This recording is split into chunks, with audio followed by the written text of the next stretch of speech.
বঙ্গোপসাগরে সৃষ্ট নিম্নচাপের প্রভাবে ভোলায় বিরাজ করছে বৈরী আবহাওয়া।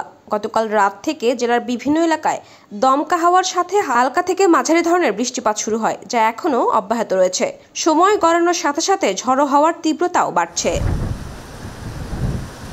বৈরী আবহাওয়ার কারণে মেঘনা নদী এখন উত্তাল। নদীর জোয়ারের পানি স্বাভাবিকের তুলনায় ৩ থেকে ৪ ফুট পর্যন্ত বৃদ্ধি পেয়েছে। এর ফলে বেড়িবাঁধের বাইরে অবস্থিত নিম্নাঞ্চলগুলো ইতিমধ্যেই প্লাবিত হয়েছে। এমন পরিস্থিতিতে বাংলাদেশ অভ্যন্তরীণ নৌ পরিবহন কর্তৃপক্ষ ভোলা বরিশাল এবং ভোলা লক্ষ্মীপুর সহ জেলার সব অভ্যন্তরীণ নৌযান চলাচল অনির্দিষ্টকালের জন্য বন্ধ ঘোষণা করেছে। অন্যদিকে বৈরী আবহাওয়ার কারণে চরম ভোগান্তিতে পড়েছেন সাধারণ মানুষ। সড়ক পথে মানুষের চলাচল খুবই সীমিত। শহরের রাস্তাঘাট প্রায় জনশূন্য।